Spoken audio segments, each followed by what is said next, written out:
Welcome to the folding tutorial for Nakamura Jet. This is a relatively easy paper airplane that has an excellent glide ratio. It's a really great flyer with some strong leading edges.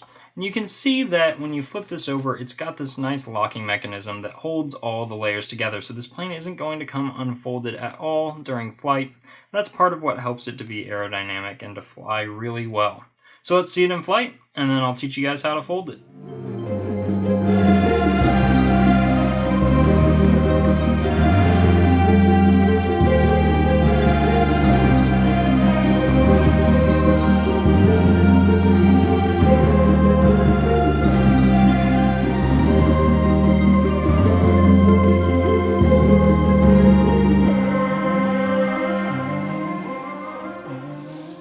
All you will need in order to fold Nakamura Jet is an 8.5 by 11 inch sheet of paper, and if you are using one of the illustrated papers, be sure to orient it just as I have it here. And with that, we will begin by folding this right edge to the left edge, like you do with so many paper airplanes.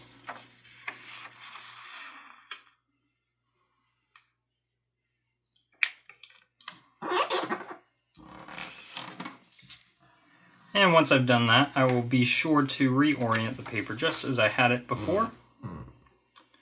And next, we're just going to fold this top edge here to center. And then once we do that, we'll do the same thing on the other side.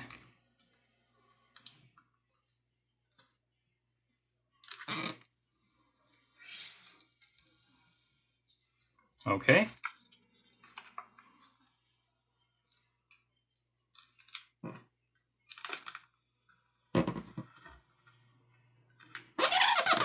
Sorry for that squeak. The coating on this paper makes it squeak as you fold it. Okay, once you have it like this, the next step is just to fold this whole top triangular section down along this edge. So we're going to make a crease that goes right along that bottom edge of that triangle.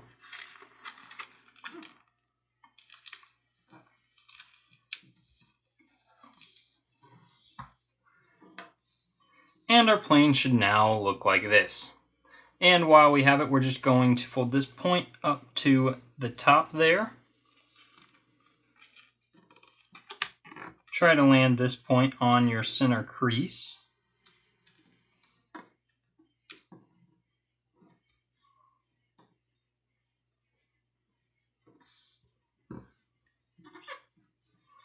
And we'll crease it like so, and we're actually just going to unfold that. And we're going to use the crease we just made as a reference for our next fold. So we're going to take this corner here and fold it right to the intersection of this horizontal crease and our center crease.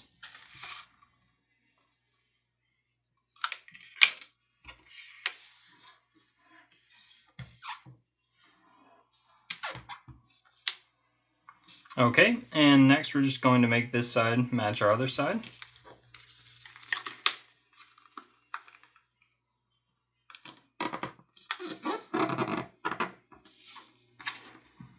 And your plane should look like this. Next, we're just going to fold this top edge here into center. And again, we're going to do this on both sides. So once you line one up and get it all creased, try to hold this layer tightly as you do this, because the tighter you hold that, the more accurate your future folds are going to be. If you let it slide as you do that, you're going to end up putting a crease in a place where you don't want it. So again, you want that crease to follow just right through there. And you can kind of smooth that out if it starts to bulge. Okay, and next we're going to fold this other side just to match the side we just folded.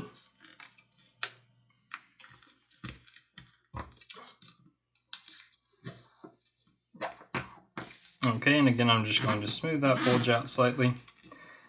And your plane should look like this. Now, we're just going to unfold the steps we just did. And we're actually going to open the paper up all the way to like this. Now, the next step is we're going to reverse some creases. So you can see this crease right here is a mountain crease from this perspective. It's a valley crease here. We want to reverse that crease, and what that means is we're going to take this from a valley crease and actually make it a mountain crease. So we're going to lay this down, and it's a mountain crease here, so we're going to make it a valley crease, sorry. And we're going to reverse that just by folding our paper along that crease in the opposite direction it's currently going. So I know that's a little bit weird, and you can see the plane doesn't want to lie completely flat when we do that. But all we've done is we folded this crease in the opposite direction it was, and now we're going to reverse this crease as well. So we're just going to fold this crease in the opposite direction it's currently going by folding back in like this on that existing crease. And your plane should look like this on this side, and we're actually going to do the same steps on our left side here. So we're just folding in on that top crease as it is right here, and then we're reversing this next diagonal crease like so, and then once again we're reversing this diagonal crease like so, and we're just reorienting our layers by doing that, and your plane should look like this.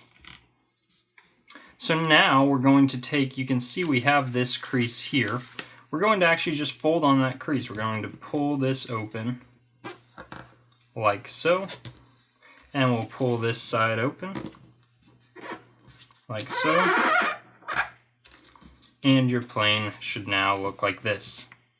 Next, we just want to fold this tab, this triangular section here, up as far as it will go, and you'll see it intersects this layer here and this layer here, and that's going to be the limit of how far we can pull it. So as I pull this forward, you can see it catches on this layer and this layer. That's when you know to stop. And you just want to land this point on your center crease. Okay, and now we're just going to mountain fold the plane in half on our existing central crease. And we'll lay the plane on its side like so. Next, we just want to make the wings, and the way we're going to do that is we're going to start our crease just a little bit above this nose point of the plane, and we want the crease to go back and hit the plane at about a third of this width. So you can see if this is the full width, maybe a third is about there. Now this is not a crucial measurement. If you fold anything similar to this at all, your plane is going to fly very well. So I'm going to go ahead and make my fold, and you can just watch what I do before you even attempt yours. So you can see I'm starting just above that nose, and I'm going to fold about there. So nice broad wing. And you can see that was maybe a little less than a third of the way this way. It could have hit a little farther this way, but not a big deal at all. Once I fold one wing, my main concern is just folding the other wing to match it. So I'm going to flip the plane over, and I'm going to fold this wing just like I folded the other wing, and try to land this back corner here, this one I'm working with now, this back corner, on the back corner of the other wing.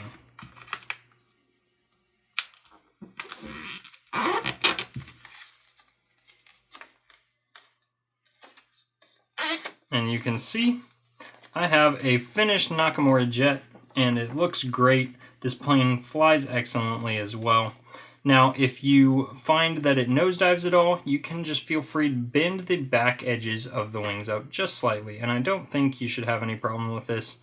But if it does nosedive, that's called giving it up elevator, and that will help it glide very nicely. Another thing to consider is that you want your wings to have a slight dihedral angle. That means to angle up slightly, and especially notice that when you let go of the plane, they will sag in comparison to when you have the plane clenched in your hand. So make sure that you still have a slight dihedral angle even after you let go of the plane. That's going to give it directional stability and to help it fly straight. So I hope you found this video to be helpful. As always, good luck flying.